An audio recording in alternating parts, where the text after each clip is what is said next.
இட்லி உப்புமா எப்படி செய்யுதுன்னு பார்க்கலாமா? ரொம்ப ஈஸியான முறையில் சிம்பிளாக செய்யலாம்.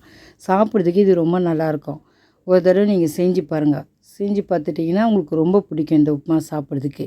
அதை எப்படி செய்யுதுன்னு பார்க்கலாம். அதுக்கு தேவையான பொருட்கள் பார்க்கலாம். கடுகு, காஞ்ச மிளகாய், கடலப்பருப்பு, பெருங்காயம், கறிவேப்பிலை. இட்லி இது ஒரு ஆள் தான் சாப்பிட முடியும்.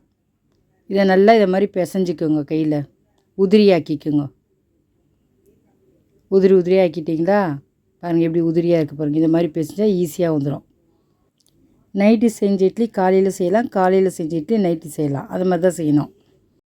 இட்லி உப்புமா இப்படி தான் செய்யலாம். 3 நாள் 4 நாள் வச்சுலாம் செய்யக்கூடாது. இப்போ ஒரு கடாய் வச்சு எண்ணெய் காஞ்சோன்னா கடுகு போட்டுருங்க. கடுகு போட்டுட்டு கடலைப்பருப்பு போட்டுருங்க. நல்லா அதை வதக்கிடுங்க. அப்புறம் காஞ்ச மிளகாய் போட்டுருங்க. கறிவேப்பிலை சேர்த்துருங்க. பெருங்காயம் கொஞ்சோண்டு போட்டுருங்க. இட்லி புட்டு வச்சுருக்கோம் பாருங்க, அதையும் அதில் சேர்த்துருங்க. சேர்த்துட்டு நல்லா கிளறி விடுங்க. நல்லா கிளறி விட்ருங்க. இது சாப்பிட்றதுக்கு மெத்துன்னு இருக்கும்.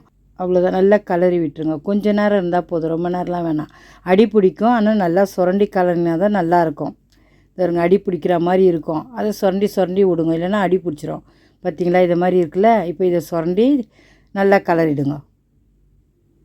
அது அடி பிடிக்கிற மாதிரி தான் இருக்கும், ஆனால் நல்லாயிருக்கும் அது சாப்பிட்றது. நல்லா சுரண்டி கிளறிடுங்க. விட்டுட்டு போனீங்கன்னா தீஞ்சிரும். அதனால் கையை விடாமல் சுரண்டி கிளறுங்க. கிளறிட்டிங்கன்னா நல்லாயிருக்கும். இது சாப்பிட்றதுக்கு ரொம்ப நல்லாயிருக்கும். ஒரு 3 நிமிஷத்தில் செஞ்சு எடுத்துடலாம். பாருங்கள், சாப்பிடணும் போல் தோணுதா? உடனே இட்லி ஊற்றி காலையில் செய்ங்க. உடனே இட்லி ஊற்றி செய்யாதீங்க. அதில் செய்ய முடியாது, பிசு பிசுன்னு இருக்கும்.